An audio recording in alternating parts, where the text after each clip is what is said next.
Bad Medicine. I'm Jason Horton. I'm Rebecca Lieb. And this is Ghost Town.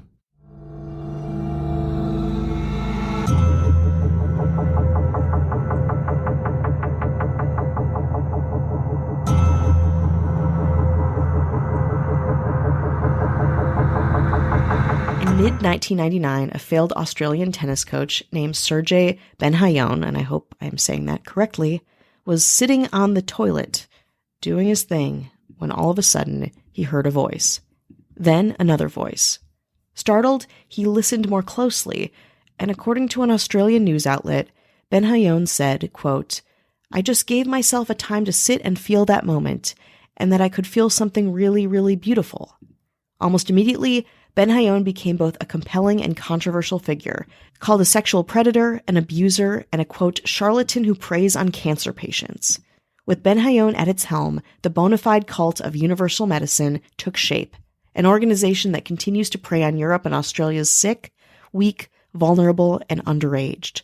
Sergey Benhayon was born in Montevideo, Uruguay, in 1964 to wealthy clothing manufacturers, but moved with his family to Australia when he was 6. There isn't much in Benhayon's childhood, really, but it is known that Benhayon and his family settled in Sydney while Sergey excelled at sports and went to school. In the 1990s, Benhayon got married, had 4 kids, and didn't live his pro-athletic dreams. No, instead he took a mid-level job teaching tennis in Australia, with future plans to buy a tennis center on the Sunshine Coast. But in 1999, Benhayon had what Universal Medicine's website describes as, quote, "a series of unfoldments that led to a reconnection or union of old. As a result, he initiated these impresses via the expression of esoteric healing, using the forum of his sessions to present the teachings that not long after became his vast collection and volume of service to many thousands." Deep breath. It is a big bullshit word salad, obviously, but don't worry, because other sources describe this epiphany a little more clearly. That Benhayon had heard voices. In an interview with the Sydney Morning Herald, Benhayon reiterated his feelings during his obviously very resonant time. Quote, "I thought the words came from my head, but they were coming from my heart.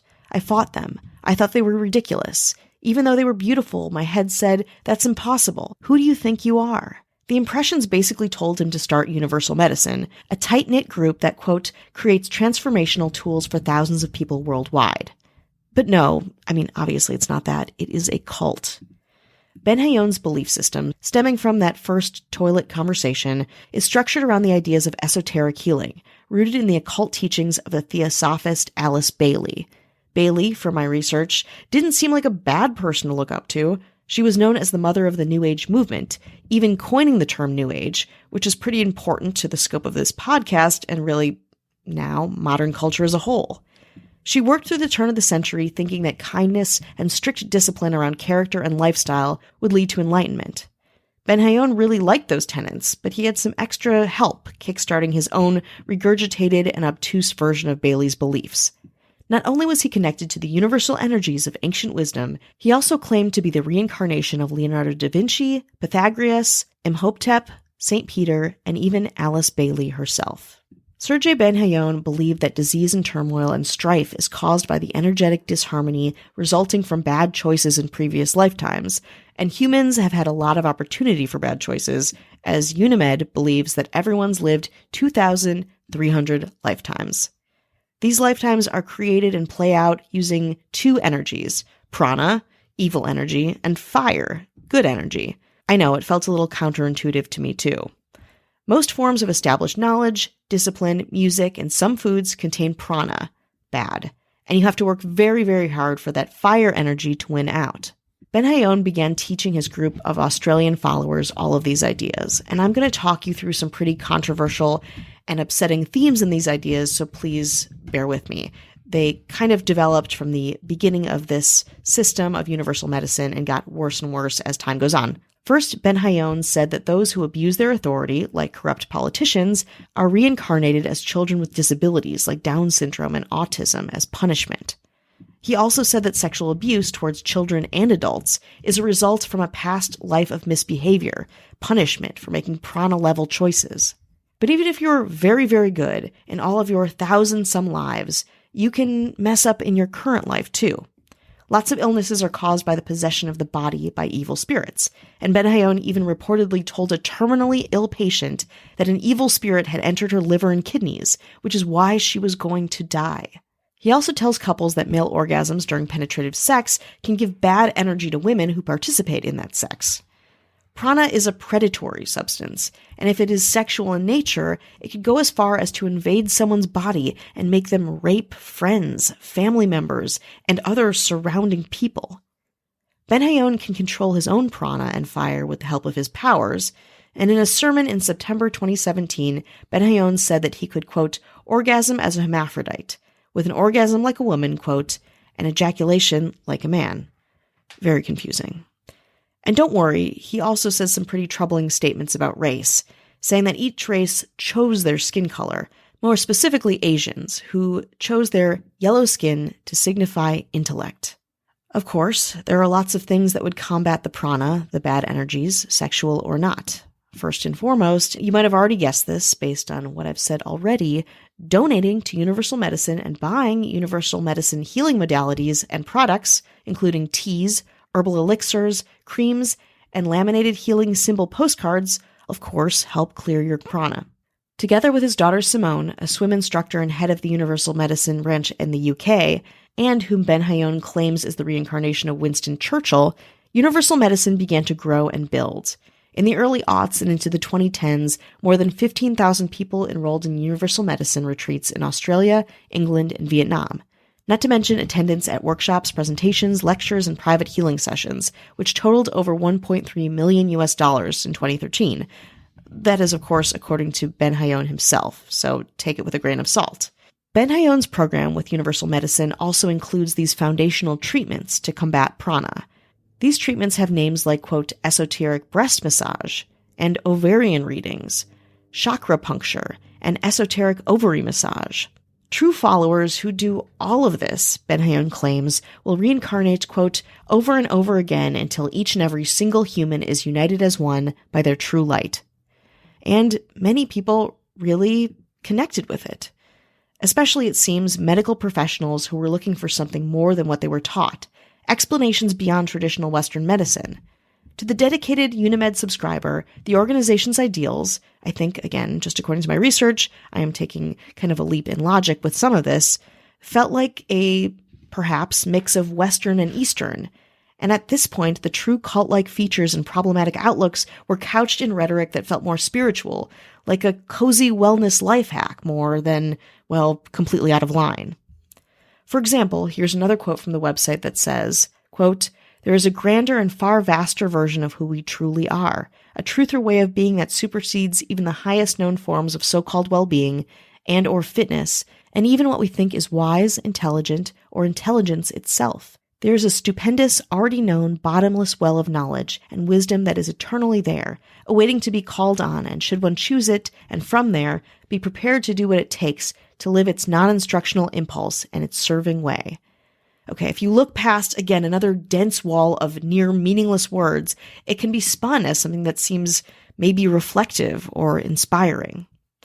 Said an early follower, Dr. Anne Malat, an eye surgeon and daughter of doctors herself, quote, the core tenet of Sergey's teachings is energetic integrity and being willing to discern for yourself. And the greatest thing about him, and the reason why there are several doctors, nurses, and allied health practitioners working with him, is because he is very much in favor of Western medicine. But like us, he understands that if Western medicine were the Holy Grail, we'd all be well, and we're not. Again, sounds kind of reasonable, until you understand what it takes to be, quote, saved. Along with buying into the ideology, which again is upsetting when you look deep down into what Benayoun actually believes, followers of Universal Medicine are not allowed to consume alcohol, coffee, dairy, gluten, carrots, or potatoes, and are expected to be in bed by 9 p.m. every night and must wake up at 3 a.m. every morning. Women aren't allowed to play sports because it's believed that sports will thicken their vaginal walls and cause infertility, which put many of the members of Universal Medicine in the hospital, including a 10-month-old baby who is suffering from severe malnutrition. I want to emphasize that many dedicated members and leaders of Universal Medicine are medical professionals themselves. They have been trained in such, and they were looking, I guess, for something else. Also, if you like music, too bad. Prana lives in rock, reggae, pop, funk, and rap music, and especially in the work of Johann Sebastian Bach. But Unimed followers can enjoy a specific type of music if they would like, music created by Miranda Ben-Hayon, the second wife of Ben-Hayon, or the official Universal Medicine musician Chris James, an ex-producer for artists like Paula Cole and Renee Fleming. I listened to some of these pieces of music, and believe me when I say that it sounds like very jazzy, very unremarkable, very bad pop rock, Christian pop rock. And that's a flattering description, I would say. As the years went on, more and more people started speaking out about the severe and controlled climate of universal medicine, even though the organization, which had gained power, also had a stable of attorneys known to be extremely aggressive and litigious. Says a man whose marriage fell apart because of the cult. Quote, after my wife got involved with Sergey, the rot set in. Foods changed. No dairy, no bread. She would go to bed with her iPod plugged in and listen last thing at night and first thing in the morning to Sergey's lectures. Then, all of a sudden, I would find universal medicine symbols under my bed. For 2.5 years, there was no lovemaking. If I touched her breast, I was groping. If I drank, she'd sleep in the other room. Even if I came back from the pub and hadn't drank any alcohol, she refused to sleep with me because I brought back, quote, pub energy. We used to have an extensive music collection. It just disappeared. We had books on philosophy, Socrates, Plato, the Bhagavad Gita. She said, you don't need them anymore. Another ex-Universal Medicine supporter complained that Ben-Hayon, quote, controlled every aspect of our lives. On claims like these, the Unimed legal team swiftly curved defamatory accusations and online materials with aggressive action. Lawyers also cracked down on any articles suggesting that Unimed's a cult and manipulating search outcomes to not seem culty to the general Googler. They even have a page on their website with the title, quote, Why It Is Quite Clear That Unimed Is Not a Cult, with over 15 not-so-compelling points supporting their argument. Ben-Hayon, of course, publicly claims that Unimed and its followers are tragic victims of a media smear campaign, and do the big culty thing of inundating any journalist or organization who posts less than complimentary stories about them, in addition, of course, to legal harassment. Apparently, UK-based director and Ben-Hayon's daughter Simone coordinates and instructs followers to post favorable comments online at least 5 or more times a day. And if this isn't sounding a lot like Scientology quite yet, devotees created the company Real Media Real Change to create and promote their own media coverage and ideologies. The impact of universal medicine, especially in Australia, is profound. Cult Counseling Australia director Raphael Aron said that his organization has a full-time employee who is solely dedicated to researching and working with universal medicine victims, and said that Unimed seems to be, quote, exercising a level of mind control to the point where people submit to whatever this fellow seems to be offering, to their detriment. What he's doing is potentially, or actually, more on the life-threatening and life-taking practice of universal medicine after the break. The world looks different behind the handlebars of a rad electric bike. Grabbing takeout looks less like greasy styrofoam boxes and more like a cross-town adventure. Ride shares look less like piling into the back of a car and more like grabbing fresh air with your friends. And commuting can even start to look like the best part of your day. That's because with RAD, the world is what you make of it, not what it makes of you. See for yourself with a 14-day free trial. Find your fun at radpowerbikes.com. We scavenged. We stalked. We did things we're really ashamed of. Yellow Jackets, Showtime's Emmy-nominated phenomenon, returns. There was some darkness with us. I thought when we were rescued that we left it there, but he brought it back with us. We hear the wilderness and it hears us. We hear the wilderness and it hears us. I thought you'd be more excited to see me. Yellow Jackets, new episodes streaming now, only on Showtime, and now stream Showtime on Paramount+. Hi, hello, how are you? Hello. How you doing? Whew. I'm doing good. Yeah? Good. You're good? Okay, good enough. We'll take it. Good enough. We'll take it. Hope Yeah. everyone else is doing well. Mm-hmm. Want to thank everybody for listening, supporting, spreading the good word of GT. Mm-hmm. Thank you very much. And we would be absolutely nowhere without our government. You can listen to whatever music you want, but you have to be under the thumb of our totalitarian government. Our mayors. This person likes all kinds of music. It's nice. Likes all kinds of music. Oh, open-minded. Rock, funk rock, Oh. jazzy funk rock, progressive, funky, jazzy funk rock. All kinds of music. So cool. Ashley Matson. Hello. This person, all kinds of TV shows. Rom-com, dark-com, drama, dramedy, comedy, Wow. horror-omedy, Wow. documentary-omedy. Cool. Kat Joselle. Hello. This person reads all kinds of books. Self-help, no help, fictional, nonfiction, biopic, docu-book, book to tape, Whoa. book to tape, Wow. audio book, So many options. video book, books with no words. What? How about what? How about a diary that just has blank pages for you to fill in? Whoa. All of them, any of them. Charlie Gilbert. Hello. And the musician, author, producer, writer, creator, the one who makes all these genres happen all at once. The source. Of all information, which sounds dangerous. But in the right hands, incredible. Don't ever question it. Our governor, Avian Noble. So if you want no ads, no chit chat, bonus episodes, just the good stuff, you want to listen to all these episodes, but you don't want to hear this part or any ads, head on over.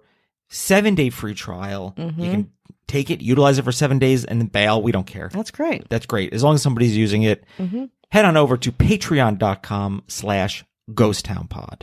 If you've left a review, thank you. If you haven't, leave a review on any platform. Please. And if you want us to read it, it would help. Just let us know. Be like, hey, I put it here. Yeah. We'd be happy to read it. It's easier to search for it. Any comments, I'll take them. An instant obsession, 5 stars. It took me a while to get into podcast. Grouchy elder millennial, maybe? Who knows? Ghost Town Pod is only the 3rd podcast I've ever listened to. That makes sense because I haven't listened to any. If you've only seen 3 men, I might be the hottest guy ever. Maybe. I mean, still, maybe just top 3. That's a good point. And I am obsessed. I was hooked by the name as a connoisseur of all things spooky, but the variety of topics they cover is even more interesting than I could have imagined. I'm currently on episode 106. I'm listening via Sirius XM as a benefit of my subscription. I didn't know you can listen to this on Sirius. I didn't know either. Also, do you work for Sirius XM Radio? Well, if you're hearing the sound of our voices, or if anyone knows how you can listen to Ghost Town on Sirius, let us know. I have someone Sirius. Profiting off of us that we should know about? I mean, yeah, I'm sure. Yeah. Are people to their detriment that listen to us? That too. Yeah. So both are happening. That's fair. And my husband makes fun of me saying I should just listen to the new episodes, but I feel like it's skipping chapters in a book. I can't do it. I love hearing the evolution of the podcast from the beginning till now. I can't wait to catch up. I love the banter between Rebecca and Jason. I also have no idea how old Jason is because his joke's about his age. He could be anywhere from, 45 to 115. Why are you starting at 45? Why is that? He could be as young. The youngest he could be is 45. Why start? And why go to 115? Oh, that's not good. That's not good. It's the worst. This is arguably one of the best reviews until we got to this point for Jason. For me, I'm having a blast. You don't want to know where your age starts and ends. Well, it says dead and beyond for you. Yeah, that sounds sexy, though. Yeah, it's not bad. It's kind of like sexy and thin. I've recently become a Ghost Town alderman via Patreon. Thank you. Thank you. Do we owe you a pin? Pin and stuff in the mail? Yeah. If we haven't yet, I think we're almost caught. There might be one more. Okay. It might be. So I there's just one sent out more. some pins, but yeah. Easy. Yes. We will get that to you. Very, very sorry. Keep doing what you're doing and don't change a thing. Rebecca's tendency to swear like a sailor and say I'm from the Midwest cracks me up every time. Jason's creative way of dropping Ghost Town Pod on Patreon impresses me every time. What do you mean? Patreon.com/ghosttownpod? Is that what you're talking about? Uh-oh. I wouldn't know. I wouldn't know. I feel bad though because she's at like 100. Yeah. So I think we're still in this like banter mode. Yeah. We're still in kind of like fat banter mode. But hey, listen, you know me, I'll talk about anything at any given time. Jason's like, wrap it up. So please come to New Jersey and investigate, cover White Hill Mansion, Fieldsboro. Rich history and supposedly very haunted. We also have some strange and creepy unsolved mysteries, like the disappearance of William Ebenezer Jones III in 1962. From the name, I would say that would be your territory. Yeah. From the date. I know. That's all me, Absolutely. baby. Very as soon tricky. as I hear Ebenezer, I'm like, hello. Who's named William Ebenezer Jones III in the 1960s? I love it. I can't wait to find out. Let's dig in. And the Sigrid Stevenson story in 1977, and the Camden Sniper / Phantom Sniper in 1927, 1928. Camden is notoriously a rough city. I will be in New Jersey in a few weeks. I will actually at least be driving through Camden because I'll be staying in Philadelphia, New Jersey, New York. So definitely we'll look into those. That is from Kimi 010984. That was so nice. Thank you so much. Yeah, except for the H part. I should probably just take that out, but I won't because you know what? I don't believe in censorship. No, you're a real journalist. Yeah, sure. Right. Exactly. No, that really, that like made my shitty day. Okay. Have we indoctrinated you enough? Well, if not, perhaps we can go to Australia and get a little more of it. Okay. Deep breath. Let's get back to some other very troubling parts of universal medicine that have been publicly talked about and that have been even taken to court. Now we're getting into really the backlash on some of this stuff, which again should have been happening and probably was happening far earlier. But here we are. We're in the mid to late 2010s, and we're going to start with esoteric breast massage. Unimed has specifically had many esoteric breast massage programs built to cure or prevent cancer and other breast cancer care retreats. All of this, of course, is for a price. These things, they work around kind of this Reiki healing type of work, from my understanding, and it also deals with rekindling femininity. No, there are not actually any proven or scientific treatments used in these programs, and I'm going to say it again. Sergey Benhayon is not a doctor. Of course, when all of the breast cancer workshops and treatments came out, researchers, people who actually were knowledgeable in the field of breast cancer research, oncologists and such, were outraged. And I think it goes without saying there's no medical evidence that massage could prevent breast cancer at all. A former esoteric breast cancer massage patient reported Universal Medicine staff told her that her treatment would prevent breast cancer by, quote, clearing all of men's negative energy out of her, accumulated over her lifetime. She recalled her experience as, quote, the most horrible thing I've ever had in my entire life. According to changes recorded in the web archive after this practice underwent a lot of media scrutiny in 2012, most cancer-curing claims were scrubbed from the Universal Medicine website. Then the public started seeing how these medical health practitioners were using their authority not only to say that they could cure cancer, but taking public funds for the benefit of Unimed. Universal Medicine received over $800,000 in Australian federal funds to provide 6 public lectures and, quote, counseling services to parents under a Commonwealth grant scheme through the YWCA. The organization took most of the money, and when it did do outreach, which was minimal, it was all Universal Medicine outreach and recruitment. The funds were investigated, and eventually the program broke ties with Universal Medicine altogether. This happened a couple times with government funds, with different nonprofits, which really put Universal Medicine on the Australians' governmental radar. In 2018 and 2019, Universal Medicine had specific initiatives to work with children, using counselors and programs to teach teens and kids, and having to navigate what was an intense scrutiny around their involvement in festivals and workshops with children's education. In London, Simone's UK headquarters was a particular hub for children's community activities, especially swimming classes and their large pool. Eventually, however, all ties to public entities were discontinued when religious studies graduate and cult expert Esther Rocket was sued by Benhayon for defamation in the Supreme Court of New South Wales for blog posts she made between 2015 and 2018, characterizing Benhayon as delusional, dishonest, a sexual predator, and the leader of a socially harmful cult. Rocket had described Benhayon as a, quote, sleazebag guru and accused him of performing a, quote, sleazy ovarian reading on her during a treatment session, inappropriately touching her and witnessing him being inappropriate with other women as well. When it eventually went to court, Benhayon claimed that these portrayals made him feel, quote, raped, saying, quote, the attempt to demolish my reputation, you feel raped, you feel you have been stripped. But later he stated that he takes the subject of rape very seriously.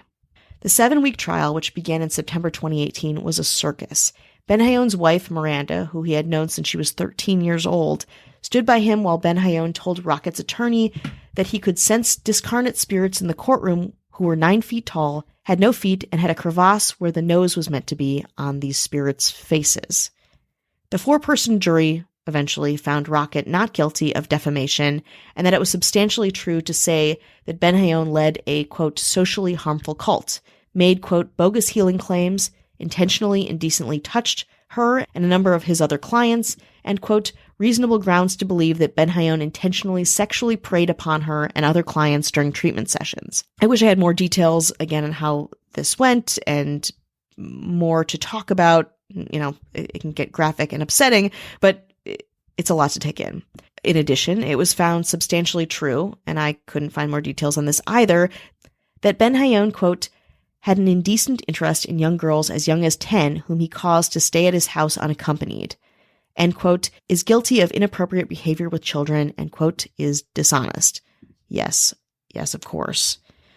The jury also reinforced more claims to be substantially true, including that Ben-Hayon, quote, vilifies people with disabilities, exploits cancer patients by targeting them to leave him be guests in their wills, dishonesty, promotes fraudulent ideas of karma for self-gain, degenerates life and glorifies death, is a hypocrite because his esoteric healing has death as its goal, were also all found substantially true by the courts. It is brutal and kind of refreshing to me that the courts were able to do this. Furthermore, later findings asserted that Sergei Ben-Hayon engaged in inappropriate conduct towards women, instructed students at Universal Medicine training workshops to touch the genitals of victims of sexual assault, quote, has engaged in bullying to stop Astor Rocket, exposing that he is guilty of inappropriate behavior with children, and, quote, is not a fit person to hold a working with children certificate. Yeah, no shit. All this makes complete and utter sense to me. And again, I'm a little bit more biased in this episode because it is really infuriating to read all of this and to know that this is still a practicing organization. And I also want to say that I have a lot of respect, I think, for my research with this case in the European legal process. It seemed very effective in this specific case. Of course, Sergei Ben-Hayon denies it all, even rejecting a plea deal made earlier in the trial, but it didn't matter. Ben-Hayon was forced to pay Rocket's legal costs, around $1.2 million, as the researcher was made bankrupt and homeless by legal actions initiated by Ben-Hayon and his associates after her cult claims. In September 2019, Ben-Hayon and 7 other Unimed members published online retractions and apologies for articles written about Rocket. Of course, I found lots of cases of family members who were torn away by the cult of Universal Medicine, and some even went to trial. But I really want to emphasize that this organization, again, it still exists, with over 30 subsidiary and affiliated companies and organizations in Australia and the UK that you wouldn't off the bat know was controlled by a cult, including the nonprofits All Rise Say No to Cyber Abuse, Sound Foundation Community Care, and Teachers Are Gold. And then there are companies, for-profit companies, called Love Camp, the Girl to Woman Project, Total Health from Inside Out, and Women in Livingness magazine, and the College of Universal Medicine. Okay, the last one you probably guessed was part of this damaging and ever-prevalent cult.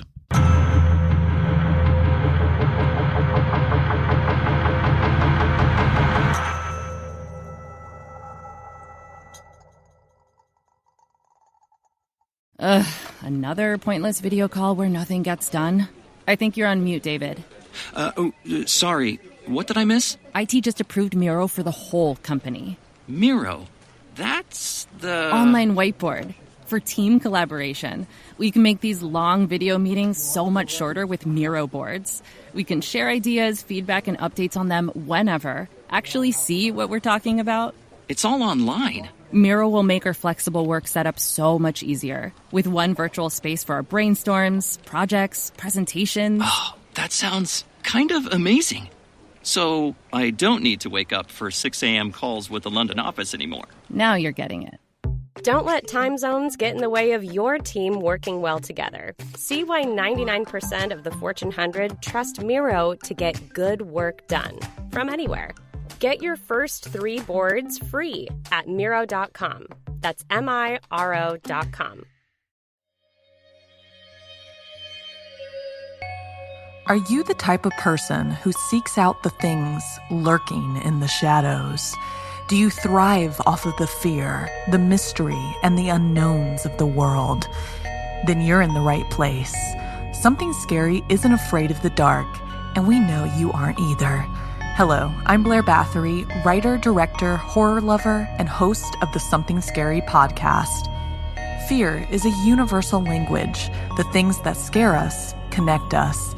Every episode of Something Scary is filled with ghost stories, urban legends, and shocking accounts of paranormal activity sent in from our listeners around the world. Something Scary is also something special. We've been raising the voices of women in horror for over 200 episodes. Don't miss a single moment of spine-tingling fun. Subscribe to the Something Scary podcast wherever you're listening. New episodes are released every Tuesday. Sweet screams.